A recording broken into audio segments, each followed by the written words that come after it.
Assalamualaikum warahmatullahi wabarakatuh. Berjumpa lagi dalam pembelajaran kita terkait dengan proses optimasi, ya, di mana kita akan menggunakan metode modified distribution. Nah, metode modified distribution ini akan kita gunakan untuk melakukan proses uji optimalitas tentang masalah transportasi. Meskipun sebelumnya kita sudah belajar gitu ya tentang uji optimalitas, kita bisa menggunakan metode stepping stone. Nah, selain metode stepping stone, ternyata kita juga bisa menggunakan metode modified distribution. Oke, pokok bahasan kita pada pertemuan ini akan terbagi menjadi dua tahapan saja. Yang pertama yaitu adalah metode dari modified distribution itu sendiri, dan implementasinya seperti apa. Karena pastinya dengan implementasi kita akan mudah untuk memahami proses atau cara mengerjakan dari atau menyelesaikan permasalahan transportasi tersebut. Oke, kita lihat dulu tentang motivasi kenapa perlunya kita belajar metode modified distribution gitu ya. Karena pada masalah transportasi di awal itu kita hanya fokus sama penentuan solusi visible basis awal saja. Tidak sampai mencapai tahap pengujian untuk mendapatkan suatu solusi yang optimal. Inilah motivasi pertama. Karena kita tahu bahwa setiap penentu keputusan pasti akan mengharapkan suatu solusi yang paling optimal. Nah, sehingga perlunya untuk memperoleh solusi yang visible dan optimal dengan harapan akan mampu menekan atau meminimumkan biaya distribusi suatu komoditas yang ada. Nah, pada kesempatan ini kita akan belajar metode modified distribution. Nah, metode MODI itu terbagi menjadi beberapa langkah. Yang pertama, pastinya kita akan diminta untuk menentukan solusi visible basis awal dengan metode yang sudah dipelajari. Artinya sudah kita pelajari di sini ada metode northwest corner, ada metode least cost, ada metode Vogel. Nah, setelah kita menentukan solusi visible basis, kita akan menuju ke langkah kedua, yaitu melakukan tes optimalitas dari sel yang terisi. Karena kita tahu, setelah kita mencari solusi menggunakan northwest corner, LC, atau Vogel, pasti akan ada sel atau kotak yang terisi, tapi ada juga yang tidak terisi. Nah, karena ini merupakan tahap optimalitas, tahap pengujian gitu ya, maka akan kita lakukan tes optimalitas dari sel yang terisi dulu dengan acuan variabelnya adalah UI ditambah VJ sama dengan CIJ. UI ini menggambarkan pada baris keberapa gitu ya. Berarti baris ke I, sedangkan VJ adalah pada kolom ke J atau indeks kolom gitu ya. Dan CIJ merupakan biaya dari I ke J. Berarti kalau C ini adalah biayanya, kalau U ini adalah baris, kalau V adalah kolom. Setelah kita melakukan tes optimalitas dan fokus sama sel yang terisi, kita juga boleh dong akan fokus sama sel yang kosong. Nah, di sini nanti kita akan menentukan namanya indeks perbaikan.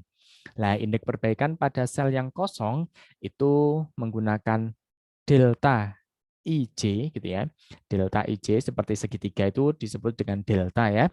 Delta IJ sama dengan CIJ berarti biaya ke IJ dikurangi UI berarti ini baris ke UI ditambah VJ. Berarti kolom ke C. Selanjutnya akan ditentukan titik awal perbaikan. Perubahan dilakukan jika masih terdapat indeks yang negatif dan dipilih yang paling negatif.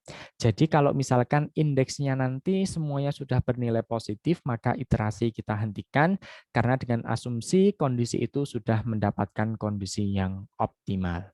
Dan langkah keempat, kita lakukan evaluasi perbaikan dari indeks yang paling negatif, di mana proses perbaikan ini gitu ya, kita akan mengacu kepada perjalanan pada stepping stone, berarti perjalanan kata seperti apa.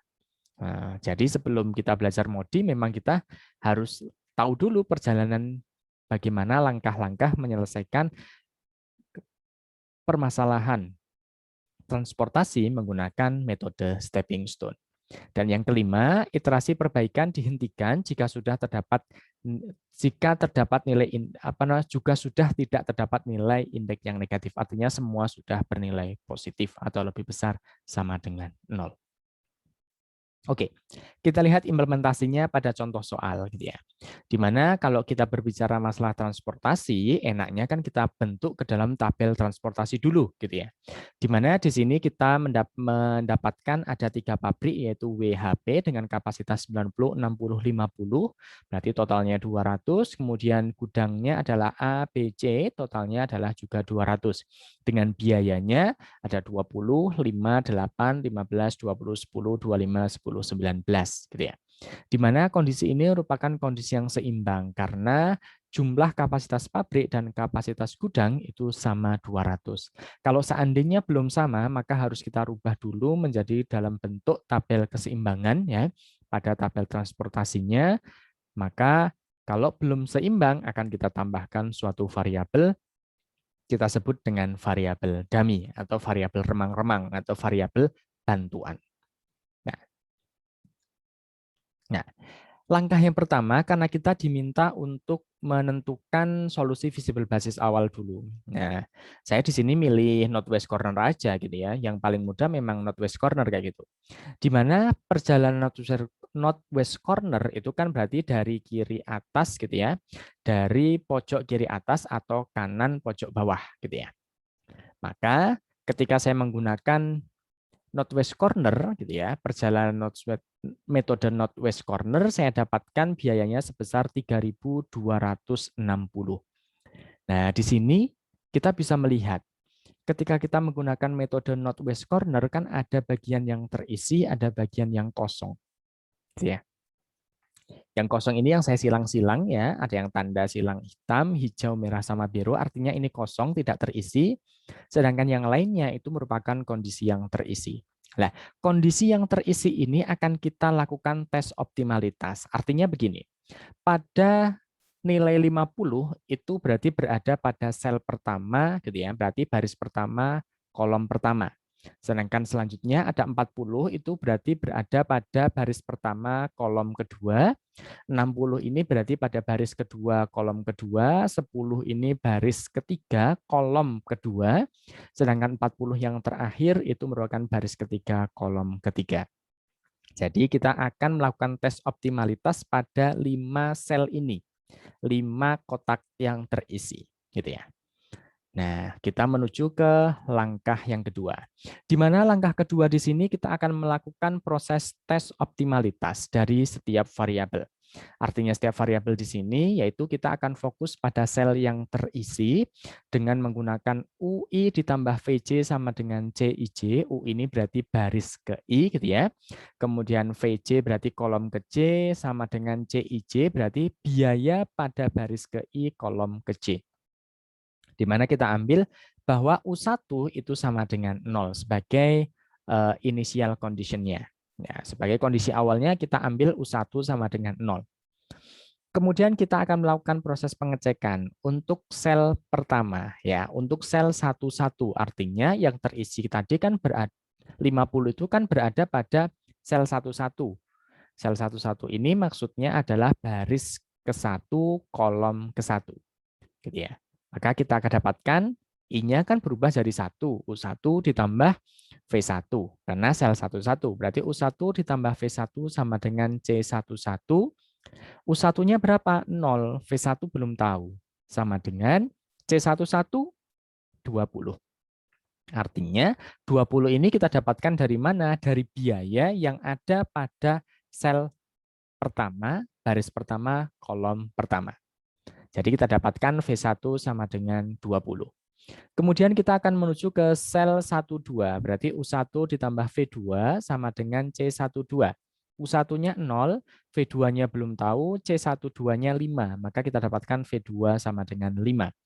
Kemudian akan dapat sel 22, yaitu U2 ditambah V2 sama dengan C22, U2 ditambah 5, karena V2 kita dapatkan ya, pada bagian B kan kita dapatkan V2 5, sama dengan C22 nilainya adalah 20, biayanya U2 berapa? Berarti tinggal 15, karena 20 dikurangi 5.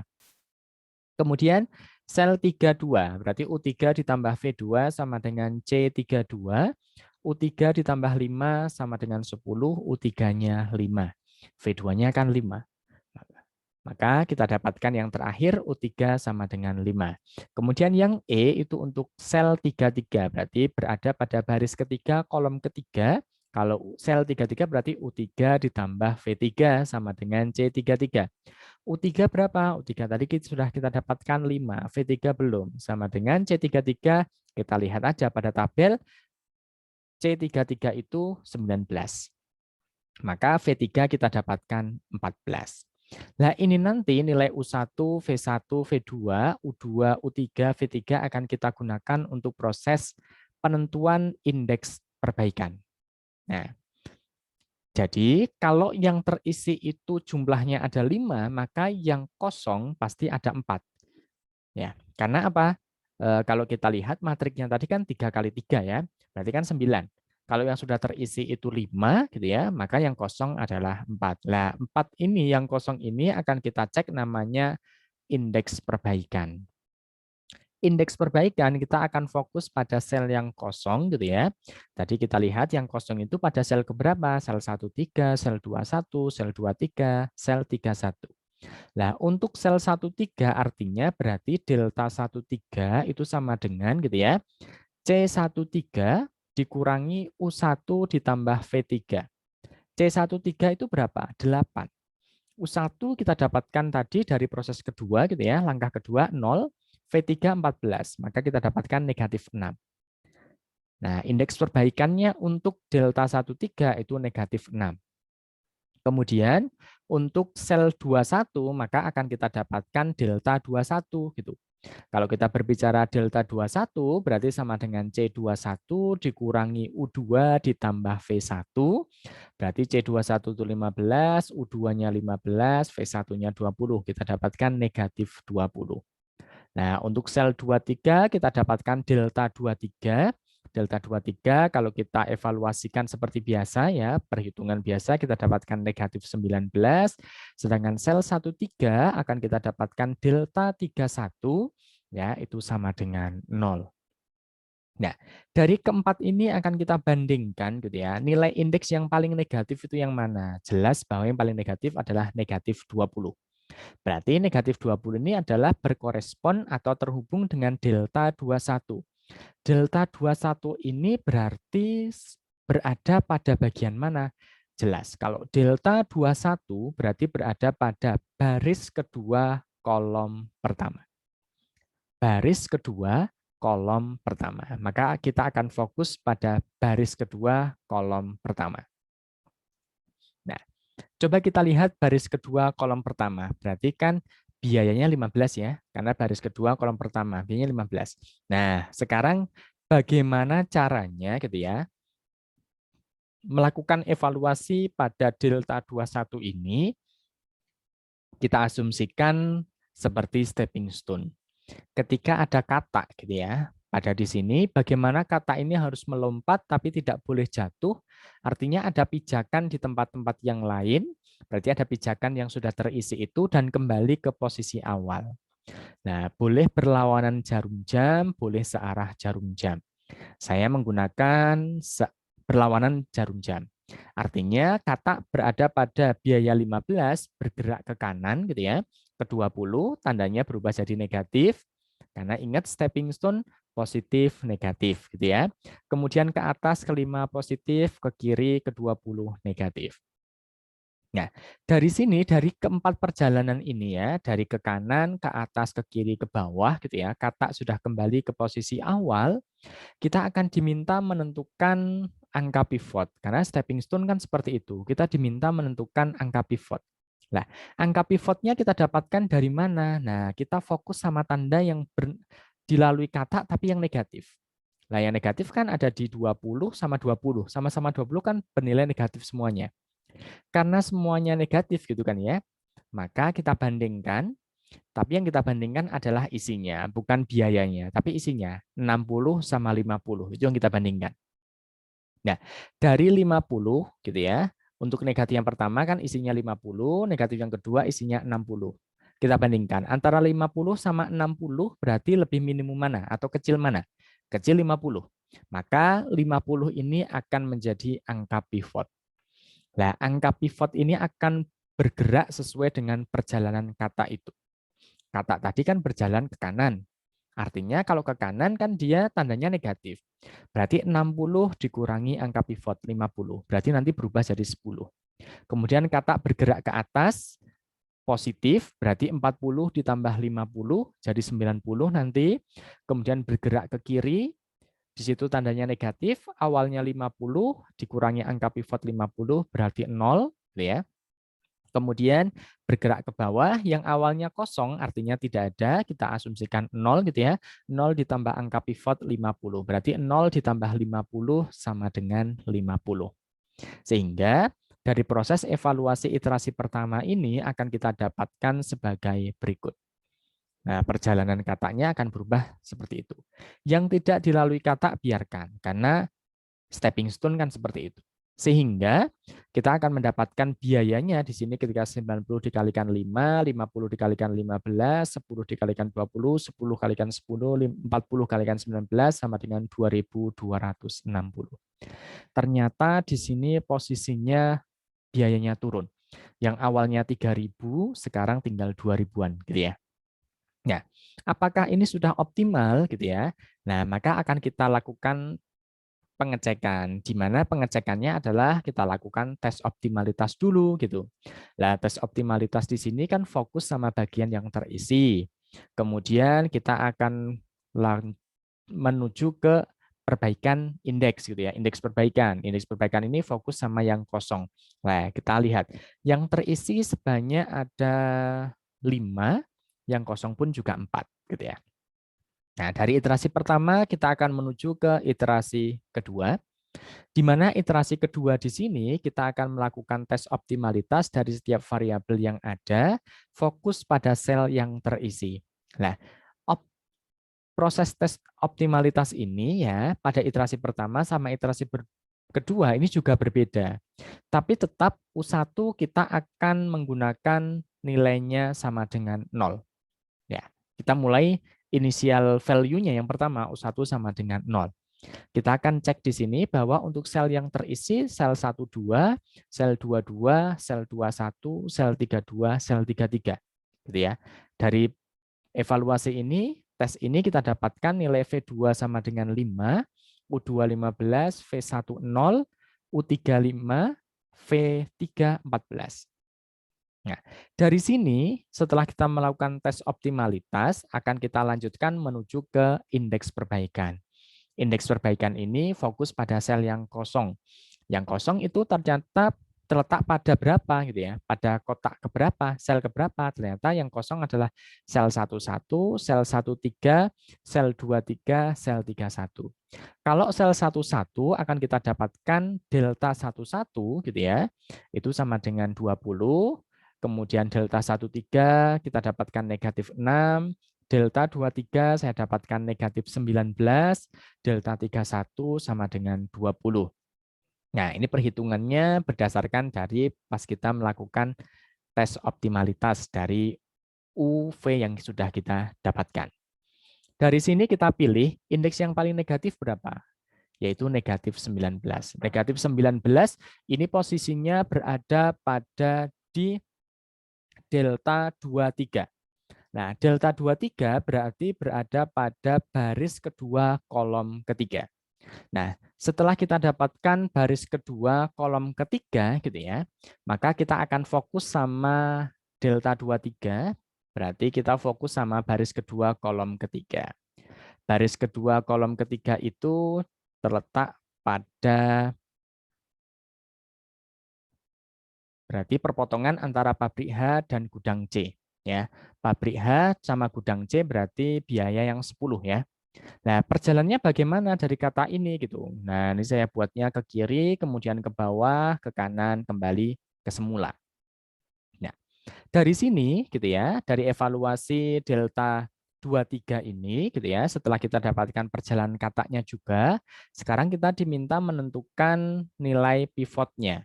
Nah, nilai pivotnya kita bandingkan aja. Yang negatif itu kan berada di 20 sama 19. Antara 10 sama 40 kita pilih. Yang paling kecil mana? 10. Maka angka pivot 10. Nah, 10 ini nanti akan bergerak sesuai dengan perjalanan kata. Kalau positif berarti ditambahkan, kalau negatif berarti dikurangi. Gitu. Sehingga kita dapatkan sesuai dengan perjalanan katanya tadi gitu ya. Awalnya sehingga kita dapatkan biayanya pada iterasi kedua ternyata sebesar 2070. Ada penurunan lagi. Meskipun tidak begitu signifikan.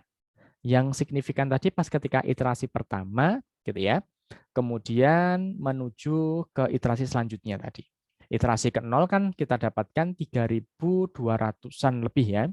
Kemudian iterasi pertama tinggal 2.200-an. Nah, di iterasi selanjutnya kita dapatkan masih 2.000. Turunnya belum begitu signifikan. Ya, apakah ya gitu ya? Ini sudah kondisi optimal ya kita cek. Artinya kita akan melakukan tes optimalitas. Nah, tes optimalitas di sini kita akan fokus sama bagian yang terisi gitu ya. Yaitu kita dapatkan di mana UI ditambah VJ sama dengan CIJ ini tetap sama dan U1 sama dengan 0, masih sama. Gitu ya. Yang terisi kan untuk sel 12, sel 32, sel 33, sel 23, sel 21. Nilainya kita dapatkan dari proses perhitungan biasa gitu ya, pengurangan, penjumlahan seperti itu ya. V2 sama dengan 5, U3 sama dengan 5, V3-nya 14, U2-nya negatif 4, V1-nya 19. Nah, angka-angka dari nilai variabel ini yang akan kita cek menggunakan di proses perbaikan indeks. Nah, indeks perbaikannya kita dapatkan karena yang kosong hanya ada 4, berarti untuk sel 11 kita dapatkan delta 11 nilainya 1, delta 13 nilainya negatif 6, delta 22 dapatnya 10, delta 31 nilainya 1. Ternyata masih ada yang negatif lagi. Karena masih ada yang negatif lagi, maka kita akan fokus. Ternyata yang negatif terletak pada delta berapa? Yaitu delta 13. Sehingga pada delta 13 ini kan posisinya berada pada baris pertama kolom ketiga. Maka kita akan fokus di situ. Baris pertama kolom ketiga. Nah, baris pertama kolom ketiga ini itu kan terletak pada yang memiliki biaya 8 kan ya.